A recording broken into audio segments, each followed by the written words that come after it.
ओम अज्ञानतिमिरान्धस्य ज्ञानाञ्जनशलाकया सत्सुरुन्मिलितं येन तस्मै श्रीगुरुवे नमः।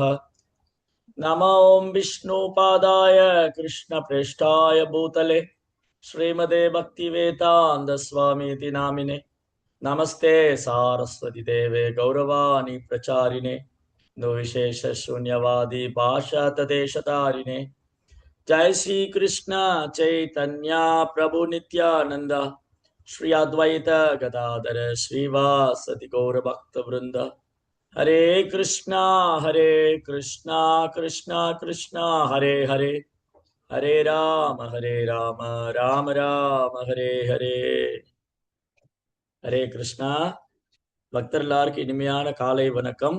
இன்றைய பாகவத சத்சங்க வகுப்புல வந்து கலந்துட்டு இருக்கிற எல்லா பக்தர்களுக்கும் என்னுடைய பணிவான நமஸ்காரம். இன்னைக்கு வந்து ஸ்ரீமத் பாகவதத்துல 3ஆம் ஸ்கந்தம் 14ஆம் அத்தியாயம் திதி என்னும் நங்கை மாலை பொழுதில் கருவுறுதல். இந்த அத்தியாயத்தோட கண்டினியூஷன், தொடர்ச்சி. இன்னைக்கு படிக்கிற ஸ்லோகம் வந்து 37 முதல் 40 வரை. சரி, இப்ப இந்த சாப்டர் திதி என்னும் நங்கை மாலை பொழுதில் ஏன் கருவுற்றால், அதனுடைய விளைவு என்ன, இதுல இருந்து நாம் கற்றுக்கொள்ளக்கூடிய பாடம் என்ன, இதுதான் இன்னைய வகுப்பு. தொடர்ந்து இந்த சப்ஜெக்ட் தான் நம்ம டிஸ்கஸ் பண்ணிட்டு வரோம். கொஞ்ச நாளா வந்து இந்த தலைப்பு தான் நம்ம கலந்து பேசிட்டு வரோம். பிரபுபாதர் என்னென்ன சொல்லியிருக்காங்க, குருமார்கள் அதுக்கு என்னென்ன விளக்கம் கொடுத்துருக்காங்கலாம் பார்த்துட்டு வரோம். மைத்ரேய உவாச்ச சசர்கஸ்யாசி சம்லோக்யாம் ஆசாசானாம் பிரவேபதிம் நிவృத்த சந்தியா நியமோ பாரியாம் ஆக பிரஜாபதி. மைத்ரேயர் கூறினார், கஷ்யபர் அவர் மனைவியிடம் இவ்வாறு கூறிக்கொண்டிருந்த பொழுது தன் கணவரிடம் தவறெழுத்து விட்டோமோ என்னும் அச்சத்தின் காரணமாக அவள் உடல் நடுங்கியது. அவரது நித்திய கடமையான சந்தியாவந்தன பிரார்த்தனையினை செய்யவிடாது அவரது கவனம் திசை திருப்பப்பட்டது என்பதை அவள் புரிந்து கொண்டாள். இருந்தும் இவ்வுலகில் தன் குழந்தைகளின் நலனை விரும்பினாள். அப்போ கஷ்யபர் வந்து ஒரு தபஸ்வி, ஒரு யோகி, ஒரு தவம் செய்யக்கூடிய ஒரு முனிவர். அவர் ஒரு பிரஜாபதியும் கூட, சந்ததிகளை உற்பத்தி பண்றவர். கஷ்யப பிரஜாபதி சந்ததி உற்பத்தி பண்றவர். பிரம்மா வந்து அந்த சேவை அவருக்கு கொடுத்திருக்கார். என்ன மாதிரி எந்த மாதிரி சந்ததிகள் உற்பத்தி பண்ணா நல்ல சந்ததிகள் உற்பத்தி பண்ணணும். சமுதாயத்துக்கு நல்ல தலைமுறைகள், நல்ல சந்ததிகள் அவசியம். ஒரு முறை பிரம்மா அந்த படைப்பை உருவாக்கும் பொழுது முதல்ல 4 குமாரர்கள் வந்தாங்க. சனகர், சனந்தனன், சனாதனன், சனத்குமாரா. இந்த 4 குமாரர் என்ன பண்ணாங்க, எங்களுக்கு சந்ததி உற்பத்தி பண்ணல, இண்டஸ்ட்ரி கிடையாது, நாங்க தவம் பண்ண போறோம்னு காட்டுக்கு போயிட்டாங்க. அப்ப பிரம்மாவுக்கு கொஞ்சம் கோபம் வந்தது. இருந்தாலும் இந்த பசங்க நல்ல விஷயத்தானே போயிருக்காங்க, பகவான தியானம் பண்ணதானே போயிருக்காங்கன்னு விட்டுட்டேன். அதுக்கப்புறம் பிரம்மாவுடைய இந்த கோபத்தின் வெளிப்பாடு அவர் நெத்திலிருந்து ருத்ரன் வந்தார். ருத்ரன் கேட்டார், என் அருமை தந்தையே நான் என்ன செய்யணும்னு கேட்டாரு. நீ சந்ததி உற்பத்தி பண்ணுப்பான்னு சொன்னா அவர் பூத கணங்களையும் பிரேத கணங்களையும் பிசாசுகளும் உற்பத்தி பண்ணார். உடனே பிரம்மா சொன்னார், ஐயா சாமி, நீ சந்ததியை உற்பத்தி பண்ண வேண்டாம், நீ போய் தவம் பண்ணுங்க. ருத்ரனும் அவ்வாறு தவம் செய்ய போய்விட்டார். அப்புறம் பிரம்மாவுடைய உடல்ல இருந்து ஒரு ஆண் ஒரு பெண், ஸ்வயம்பு மனு சத்தரூபா. அவர் தான் மனித குல தந்தை ஸ்வயம்பு மனு. அவர் வந்து தந்தைக்கு கீழ்ப்படிந்த மகனா இருந்தார். அவர் அப்பா கிட்ட கேட்டார், ஓ தந்தையே பிரம்மதேவரே, எனக்கு என்ன சேவை, நான் என்ன பண்ணணும்? அப்ப பிரம்மா சொன்னா, நீ நல்ல சந்ததியில உற்பத்தி பண்ணிப்பாரு. அந்த மாதிரி எல்லாரும் ஒரு ஒரு சாயம்பு மனு, தக்ஷ பிரஜாபதி, கஷ்யப பிரஜாபதி, இவங்க எல்லாம் வந்து சந்ததிகள், நல்ல சந்ததி உற்பத்தி பண்ண வேண்டியது. அப்போ திதி என்னான்னு சொன்னா, திதியோடு சேர்ந்து 13 பொண்ணுகளை வந்து தக்ஷ பிரஜாபதி கஷ்யபருக்கு கல்யாணம் பண்ணி கொடுத்தார்.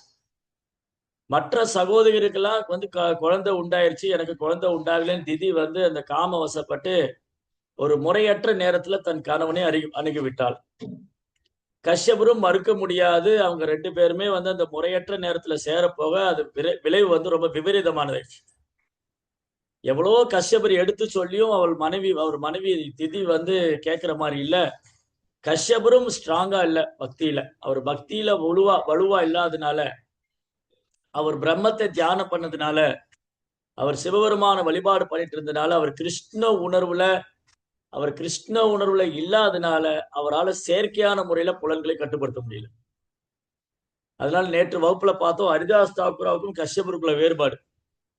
ஹரிதாஸ் தாக்கூர் பிறப்பால் முசல்மான் குடும்பத்துல பிறந்திருந்தாலும் அவர் பகவானுடைய புனித நாமத்தை ஜபித்ததுனால அவர் 2 முறை பரீட்சையில பாஸ் ஆயிட்டார். ஒரு தடவை விலைமாதுவோடைய தொந்தரவுக்கும் அவர் ஆளாகல, மாயாதேவியுடைய தொந்தரவுக்கும் ஒரு ஆளாகல. ஆனா கஷ்யபர் பக்தி தொண்டை மேற்கொள்ளாதனால அவர் தன் மனைவியோட அழகுல மயங்கி அவளை திருப்திப்படுத்த வேண்டிய ஒரு கட்டாயம் ஏற்பட்டு விட்டது. இப்ப அதனுடைய விளைவு என்னங்கிறத திதி புரிஞ்சுக்கிட்டா. இப்ப நாம் இந்த மாதிரி ஒரு தவறு செஞ்சிட்டோமே, என் கணவரை நித்திய அனுஷ்டானம், அதாவது அவர் சந்தியா வேலையில நாம ஜபிக்க விடாம, அவர் சந்தியாவந்தனம் பண்ண விடாம அவரை பிடிச்சு இழுத்து அவர் மனதை நான் கலங்கப்படுத்தி, என் மனம் கலங்கமா இருந்தது, அவர் மனதையும் கலங்கப்படுத்தி விட்டு நான் இந்த மாதிரி ஒரு தவறான செயலை செய்து விட்டேன் அப்படி சொல்லி திதியோட உடம்பெல்லாம் நடுங்குது, கண்கள்ல கண்ணீர் வருது. இப்ப என்ன பிரார்த்தனை பண்றா? சரி, எதுவானா சரி, என் கருவுல குழந்தை தோன்றிடுச்சு, அந்த குழந்தைகளுடைய நலனுக்காக பிரார்த்தனை பண்ற. எப்பவுமே ஒரு தாய்க்கு அவன் நல்லவனோ கெட்டவனோ தன் குழந்தை மேல ஒரு அதீத பற்றுதலும் பாசமும் உண்டு. அதுக்கு திதியும் விதிவிலக்கல்ல. திதி தன் பிள்ளைகளுக்கு ஒன்றும் ஆயிடக்கூடாது, சிவபெருமான் அந்த பிள்ளைகள் மேல கோபம் கொண்டக்கூடாது, அந்த கருவை சிதைத்து விடக்கூடாது அப்படின்னு சொல்லிட்டு அவ பிரார்த்தனை பண்ணா. திதியானவள் தன் கணவரிடத்துல பிரார்த்தனை பண்ணா, தன் கணவரை சிவபெருமான்கிட்ட சிபாரிசு செய்ய சொல்லி பிரார்த்தனை பண்ணா. அவளே சிவபெருமான் இடத்துல பிரார்த்தனை செய்தால். அதுக்கப்புறம் சதி தேவி பார்வதி இடத்திலும் பிரார்த்தனை செய்யறாள், இந்த மாதிரி இந்த கருவுல இருக்கிற குழந்தை ஒன்றும் ஆயிடக்கூடாது. அப்போ கஷ்யபர் என்ன சொல்றாரு இப்போ திதிட்ட? அப்ராயத்யாத் ஆத்மனஸ்தே தேஷாத் மௌஹூர்த்திகாத் மன்னிதேஷாதிச்சாரேன தேவானாம் சாதி ஹேலனாத். இப்ப கஷ்யபர் சொல்றாரு, ஓ திதி, உன்னுடைய மனசு அசுத்தமா இருந்த காரணத்தினால, சேரக்கூடாத நேரத்துல நம்ம சேர்ந்ததுனால, என்னுடைய அறிவுரையை நீ புறக்கணித்ததுனால, தேவர்களை நீ அவமதித்ததுனால எல்லாமே அமங்கலமாகிவிட்டது, எல்லாமே அமங்கலமாகிவிட்டது. அப்போ இங்க இந்த ஸ்லோகத்துல நம்ம கற்றுக்கொள்ளக்கூடிய பாடம் என்னன்னு சொன்னா, முதல்ல ஒபையிங் அத்தாரிட்டி, அதிகாரிகளை நாம பின்பற்ற வேண்டும். சீக்ஷா குரு, தீக்ஷா குரு, நமக்கு சீக்ஷா குரு என்னென்ன சொல்லி கொடுக்கிறாரு, தீக்ஷா குரு என்னென்ன சொல்லி கொடுத்திருக்காரு, அதை நாம் பின்பற்ற வேண்டும். ஒபீடியண்டா இருக்கும், அவங்ககிட்ட பணிவா இருக்கும். என்னைக்குமே சீக்ஷா குரு தீக்ஷா குருடைய வார்த்தையை நம்ம நிராகரிக்க கூடாது, உதாசீனப்படுத்தக்கூடாது. ஒரு மனைவிக்கு கணவன் குருவா இருக்கார். திதி என்ற மனைவிக்கு கஷ்யபர் என்ற கணவர் குருவா இருக்கார். அப்ப கணவனுடைய வார்த்தையை கேட்டு திதி சமாதானமா இருக்கணும். ஆனா திதி புலன்கால உந்தப்பட்டு தன்னை கட்டுப்படுத்தி கொள்ள முடியாம தன் கணவனுடைய வார்த்தையை மீறிவிட்டால், நிராகரித்து விட்டால், அதனுடைய விளைவுதான் அசுர குழந்தைகள் பிறந்தது. திதி அதை மட்டும் செய்யல. முதல்ல என்ன பண்ணா, தன் கணவனுடைய வார்த்தைய கேட்கல. அவ இதயம் ரொம்ப அழுக்கா இருந்தது. அதுக்கப்புறம் அவ செய்யக்கூடாத நேரத்துல செய்யக்கூடாத செயலில் ஈடுபடணும்னு முடிவு பண்ணா. தேவர்கள்லாம் இந்த மாதிரி சந்தியா வேலையில பகவானை வழிபடுவாங்க, அப்ப அவங்களையும் இன்சல்ட் பண்ணா, அவங்களுக்கு கூட அவமதித்து விட்டாள். அப்ப எங்க ஆரம்பிச்சது? முதல்ல திதி என்ற நங்கையின் மனம் அழுக்கு விட்டு இருக்குது. அந்த மனம் சுத்தமா இல்லை. அதே மாதிரிதான் நம்மளுடைய மனதும் சுத்தமா இல்லை. நம்ம மனதுல காமம், கோபம், பேராசி, பொறாமை, பொய்யங்காரம், ஆணவம், செருக்கு இதெல்லாம் குடிகொண்டிருக்கு. அப்ப நம்மளை திதியோட ஒப்பிடலாம். திதியோட ஒப்பிடலாம். கஷ்யபரை சீக்ஷா குரு, தீக்ஷா குரு போன்ற அதிகாரிகள், ஆச்சாரியரோடு ஒப்பிடலாம். திதியோடைய மனது கலங்கமா இருக்கு, அதே மாதிரி நம்மளுடைய மனதும் கலங்கமா இருக்கு. கஷ்யபர் திதிக்கு அறிவுரை சொல்றாரு, ஆனா திதி அதை ஏற்றுக்கொள்ளவில்லை. அதனுடைய விளைவுதான் இந்த அசுர குழந்தைகள் பிறந்தது. அதே மாதிரி நமக்கு சீக்ஷா குரு நம்மளை எப்படி வழி நடத்துறார், தீக்ஷா குரு எப்படி வழி நடத்துறார், பிரபுபாதர் எப்படிலாம் வழி நடத்திட்டு இருக்கார், அதை நம்ம பின்பற்ற வேண்டும். அப்பொழுதுதான் நம் இதயத்தில் இருக்கும் அழுக்குகள் போகும். திதிக்கு துரதிருஷ்டவசமா கஷ்யபர் ஒரு வைஷ்ணவரா இல்ல. திதியோட துரதிருஷ்டம் என்னன்னா, கஷ்யபர் ஒரு வைஷ்ணவராவோ தூய பக்தராவோ இல்ல. ஒருவேளை கஷ்யபர் ஒரு வைஷ்ணவராகவும் தூய பக்தருமா இருந்திருந்தா கட்டாயம் திதி வந்து இந்த தவறான செயலில் ஈடுபட்டிருக்க மாட்டாள். அதே மாதிரிதான் நமக்கு வந்து ஒரு நல்ல குரு கிடைக்கல, ஒரு நல்ல சம்பிரதாயத்துல இல்லை அப்படின்னு சொன்னா நாம கூட தவறா வழிநடத்தப்படுவோம். ஆனா அதிர்ஷ்டவசமா நம்ம எல்லாரும் ரொம்ப பாக்கியசாலிங்க, ரொம்ப பாக்கியம் பண்ணியிருக்கோம். அதிர்ஷ்டவசத்தினால் நமக்கு நல்ல குருமார்கள், பிரபுபாடைய சீடர்கள் இன்னைக்கு நமக்கு குருவா கிடைச்சிருக்காங்க. அந்த மாதிரி குரு நமக்கு கிடைச்சது ரொம்ப பாக்கியம் பண்ணியிருக்கணும். ஒரு தூய பக்தர் நமக்கு குருவா கிடைச்சது. இரண்டாவது ஸ்ரீல பிரபுபாதுடைய வழிகாட்டுதல், அவரது போதனைகள், அவருடைய புத்தகங்கள் நமக்கு கிடைச்சது பெரிய பாக்கியம். அப்போ ஸ்ரீல பிரபுபாதருடைய புத்தகங்களை படிப்பதாலும், பிரபுபாதருடைய அடிச்சுவட்டை பின்பற்றுவதாலும், குருமார்கள் இன்னைக்கு இருக்கிற குருமார்களுடைய உபதேசங்களை நாம் பின்பற்றுவதாலும், தீக்ஷா குருவுக்கு ரொம்ப விசுவாசமா நடந்து கொள்றதாலும், சீக்ஷா குருவுடைய கட்டளையை சிறமேற்கொண்டு செய்வதாலும் நம்ம இதயத்துல அழுக்குகள்லாம் நீங்க பெறும். அப்ப நம்ம குற்றமற்ற ஒரு வாழ்க்கை வாழ தயாராயிடுவோம். அதுக்கப்புறம் நம்ம வந்து எந்த நேரத்துல எது செய்யணும், எது சரி, எது தப்பு, எது அதர்மம், எது தர்மம் என்று நாம் புரிந்து கொள்வோம். அப்புறம் எல்லோருக்கும் மரியாதை கொடுப்போம், எந்த மரியாதையும் எதிர்பார்க்க மாட்டோம். அந்த மாதிரி மனோநிலை தான் ஒருத்தர் தொடர்ந்து ஹரிநாமத்தை சொல்ல முடியும்னு சைத்தன்ய மகாபிரபு சொல்றார். ரிநாதபி சுனீச்சேன தரோரிவ சகிஷுனா அமானீனா மானதேன கீர்த்தனிய சதாகரி. எப்போ ஒருத்தர் வந்து மரத்தை விட பொறுமையா இருக்காரோ, புல்லை விட பணிவா இருக்காரோ, எல்லாருக்கும் மரியாதை கொடுக்கிறார், எந்த மரியாதை எதிர்பார்ப்பதில்லை, அவர் தான் தொடர்ந்து ஹரிநாமத்தை சொல்ல முடியும். அதனால திதி வந்து நம்மளை பிரதிநிதிக்கிறாங்க, கஷ்யபர் வந்து ஆன்மீக குருவை பிரதிநிதிக்கிறார். அன்னைக்கு மட்டும் திதி வந்து கஷ்யபருடைய வார்த்தையை கேட்டிருந்தா இந்த மாதிரி ஒரு அசுர குழந்தைகள் பிறந்திருக்காது. அதே மாதிரிதான் ஆன்மீக குருவுடைய கட்டளை நாம் பின்பற்றணும்னா நாம் கட்டாயம் நமக்கிட்ட ஆல்ரெடி அசுர குணம் இருக்கு, நம்ம கிட்ட ஏற்கனவே அசுர குணம் இருக்கு. குருவோடைய கட்டளையை பின்பற்றுறது மூலமா அந்த அசுர குணத்திலிருந்து நம்ம வெளியில வரும், அந்த அசுர குணத்திலிருந்து நம்ம விடுபடுவோம். பொருளுரையில வந்து பிரபுபாதர் ரொம்ப அழகா எழுதியிருக்காரு. இந்த சமுதாயத்துல வந்து நல்ல சந்ததிகள் உருவாவது மக்கள் கையில, குறிப்பா பெண்கள் கையில தான் இருக்கு.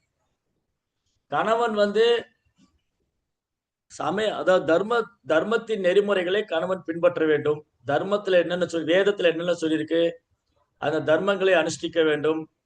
ஒழுங்குமுறையான ஒரு வாழ்க்கையை வாழ வேண்டும். புலனடக்கம், சுய கட்டுப்பாடு, இந்த மாதிரி ஒரு வாழ்க்கையை வாழ வேண்டும். மனைவியானவள் அந்த கணவனுக்கு பதிவிரதையாக இருக்க வேண்டும். அப்படி அவங்க வந்து மனைவி பதிவிரதையாகவும் கணவர் தர்மத்தை பின்பற்றி நடக்கக்கூடியவராக இருந்தா அவங்களுக்கு பிறக்கிற குழந்தைங்க அவங்களுடைய பாலுறவு வாழ்க்கை பகவானை பிரதிநிதிக்கும். தர்மோ அபிபுருத்த பூதேஷு காமோஷ்மின் பரதர்சபா.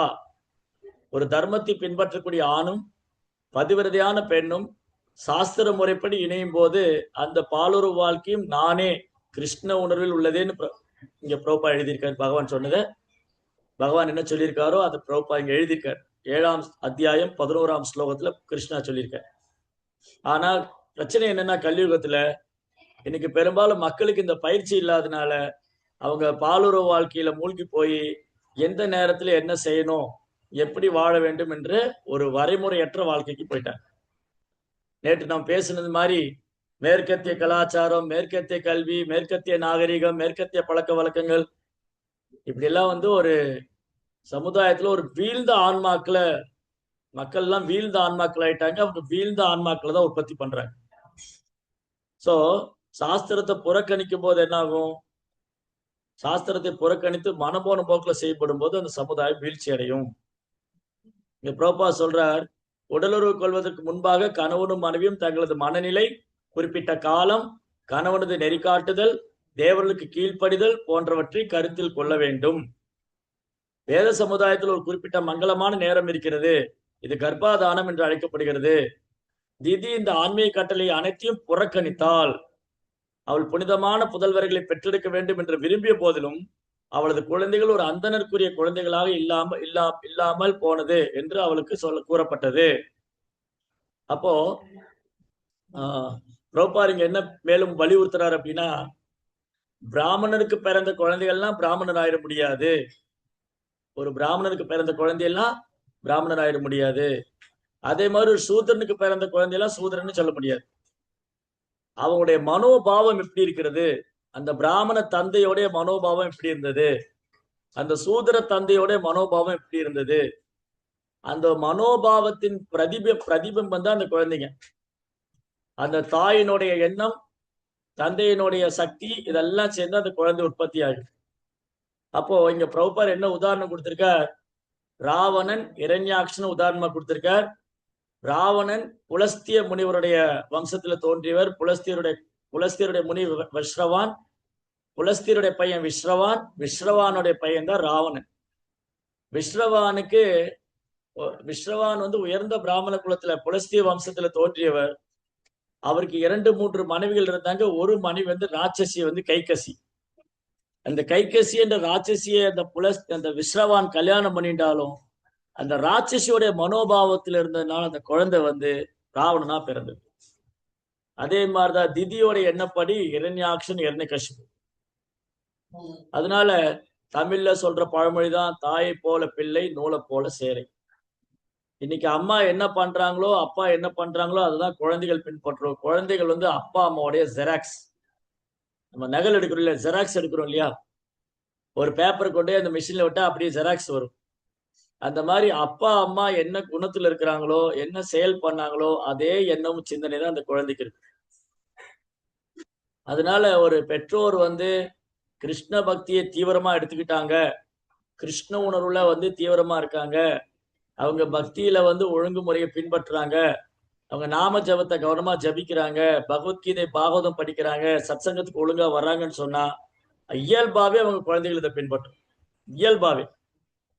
ஆனா பெற்றோர்கள் பக்தியில உறுதியா இல்ல, நாம ஜபம் சரியா பண்றது இல்ல, கோயிலுக்கு வந்தா ஒரு மாதிரி, வீட்டுக்கு போனா ஒரு மாதிரி, வெளியில ஒரு மாதிரி, ஆபீஸ்ல ஒரு மாதிரி, ஸ்கூல்ல ஒரு மாதிரி, பல முகங்கள். இந்த பல முகங்கள் இருந்ததுன்னா நம்மையும் ஏமாற்றிக்கொண்டு, நம் பிள்ளைகளையும் ஏமாற்றிக்கொண்டு, நம் வம்சத்தையும் ஏமாற்றிக்கொள்ளும். ஒரு கிருஷ்ண பக்தருக்கு பல முகம் இருக்கக்கூடாது. ஒரு கிருஷ்ண பக்தருக்கு ஒரே முகம்தான். ஒரு கிருஷ்ண பக்தனுக்கு பல முகம் இருக்கக்கூடாது. கோயில்ல வந்தா ஒரு மாதிரி, வீட்டுக்கு போனா ஒரு மாதிரி, ஆபீஸ்க்கு போனா ஒரு மாதிரி, சொந்தக்காரங்க வீட்டுக்கு போனா ஒரு மாதிரி, பல முகம். இதெல்லாம் குழந்தைகள் பார்ப்பாங்க. நம்ம அப்பா அம்மாவே நடிக்கிறாங்களே, நாமே இதை ஃபாலோ, அப்ப அவங்க ஏமாத்துறாங்க. கோயில்ல போய் பக்தி இருக்கிற மாதிரி காமிக்கிறாங்க, குருவுக்கு விசுவாசம் இருக்கிற மாதிரி காமிக்கிறாங்க, உண்மையா இல்ல. அப்ப நான் ஏன் இதை பின்பற்ற வேண்டும், நான் ஏன் இந்த மாதிரி போலித்தனமான ஒரு வாழ்க்கையை வாழ வேண்டும், நானே பிறரை ஏமாற்ற வேண்டும், நான் நானாகவே இருந்து கொள்கிறேன். இந்த குழந்தை முடிவு பண்ணிடும். அந்த குழந்தை என்ன முடிவு பண்ணிடும், நான் நானாவே இருந்துக்கிறேன், நான் யாரையும் ஏமாத்த விரும்பல. இன்னைக்குள்ள குழந்தைங்கள்லாம் ரொம்ப புத்திசாலிங்க. நம்மளை வாட்ச் பண்ணிட்டே இருப்பாங்க, என்ன பண்றோம், என்ன பேசுறோம், அப்படிலாம் பார்த்துட்டே இருப்பாங்க. அதனால நம் குழந்தைகளுக்கு முன் உதாரணமாக திகழ வேண்டும், ஒரு உதாரணமா இருக்க வேண்டும், எடுத்துக்காட்டாக இருக்க வேண்டும். சரி, இப்போ இந்த மாதிரி வந்து ப்ரோப்பா என்ன எழுதியிருக்காரு, அன்னைக்கு வந்து இந்த மாதிரி ராவணன் இரண்யாக்ஷன் 2 பேர் பிறந்தாங்க. காரணம் என்னது, அவர்கள் அந்தரங்களாக ஏற்றுக்கொள்ளப்படாத காரணம் அவர்கள் தந்தையர் அவர்கள் பிறப்பில் ஒழுங்குமுறை விதிகளை பின்பற்றாதனாலே ஆகும். இவ்வாறு பிறக்கும் குழந்தைகளே அசுரன் என்றும் அரக்கர் என்றும் அழைக்கப்படுகின்றனர்.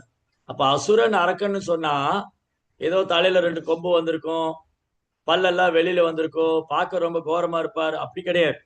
அசுரன் அரக்கன் என்றால் அரக்க குணம், அசுர குணம் படைத்த குழந்தைகள். ஆனால் கலியுகத்திலோ பாலுற வாழ்க்கை வரைமுறையற்றதாக இருக்கிறது. பிறகு எவ்வாறு ஒருவன் நல்ல மைந்தர்களை எதிர்பார்க்க முடியும்? தகுதி இல்லாத குழந்தைகள் சமுதாயத்தில் மகிழ்ச்சிக்கு ஆதாரமாக ஒரு காலம் விளங்க மாட்டார்கள். இன்னைக்கு ஏன் சமுதாயத்துல வந்து இப்படி எல்லாம் குழந்தைகள் பிறக்கிறாங்க? காரணம் இந்த மாதிரி வந்து கிருஷ்ண உணர்வற்ற சமுதாயம்.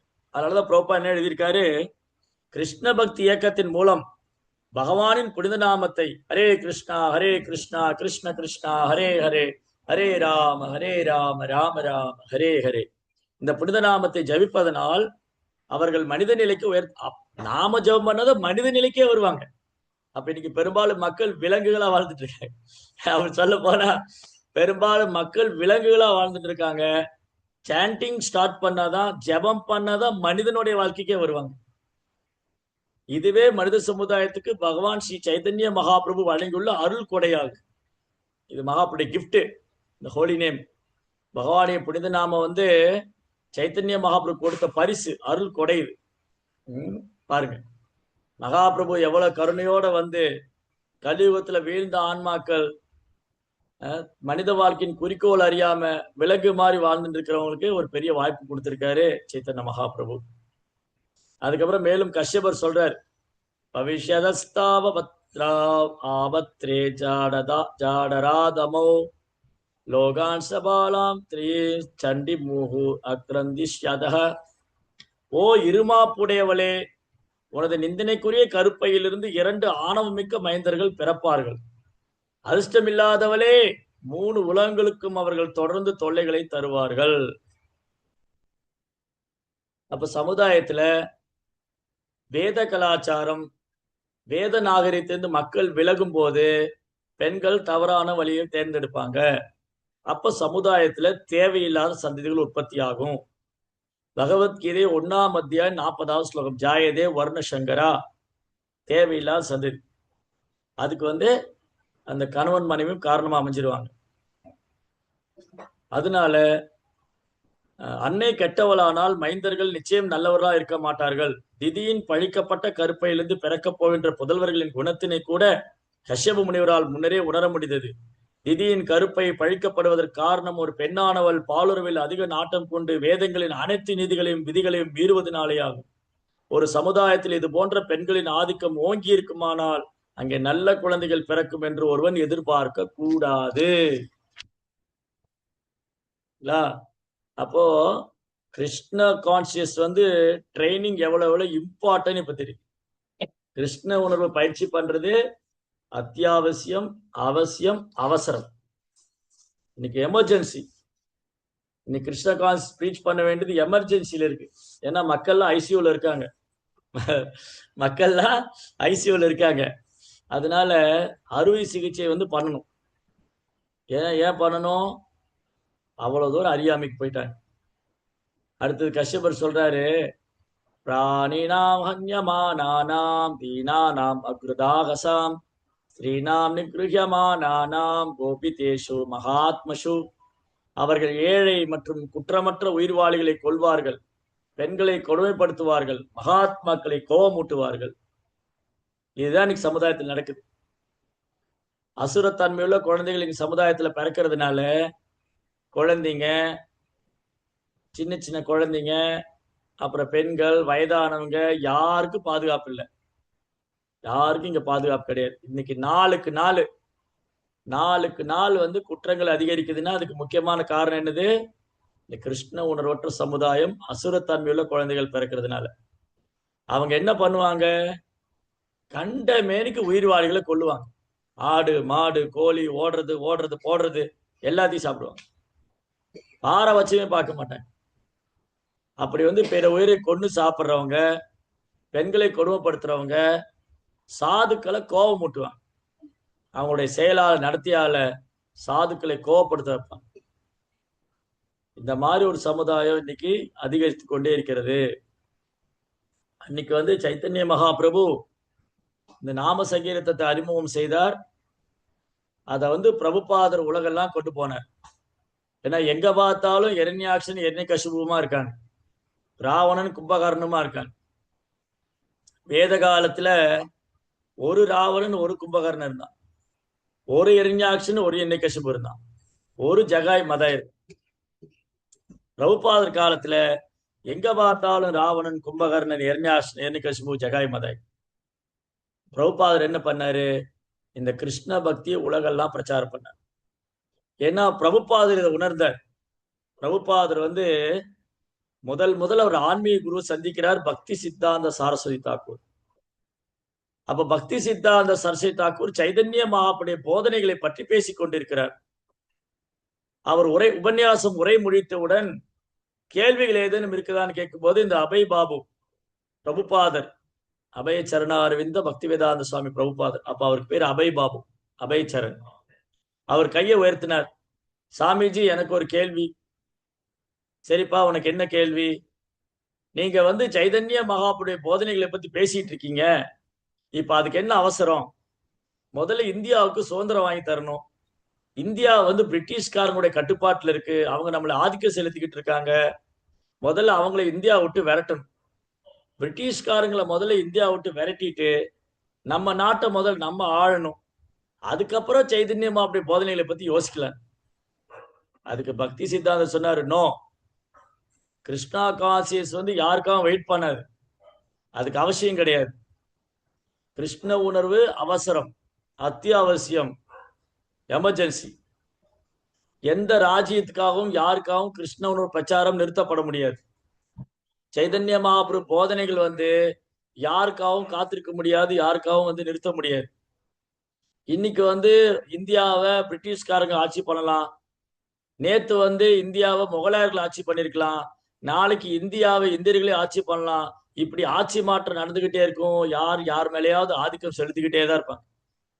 இந்த ஜட உலகத்துல யாராவது யார் மேலேயாவது ஆதிக்கம் செலுத்திக்கிட்டே தான் இருப்பாங்க, யாராவது யாரையாவது கட்டுப்படுத்தணும் முயற்சி பண்ணிக்கிட்டே தான் இருப்பாங்க. ஆனா இங்க கிருஷ்ண உணர்வற்ற சமுதாயம் இந்த மாதிரி நடந்துகிட்டே தான் இருக்கு. அதனால பக்தி சித்தாந்த மகாராஜ் சொல்றாரு, கிருஷ்ணா கான்சியஸ் பிரீச்சிங் வந்து எதுக்காகவும் வெயிட் பண்ணிட்டு இருக்க முடியாது, இட்ஸ் an எமர்ஜென்சி. உடனே பிரபுபாதர் புரிந்து கொண்டார். அன்னைக்கே என் குரு மகாராஜ் என்னை ஜெயிச்சிட்டாரு.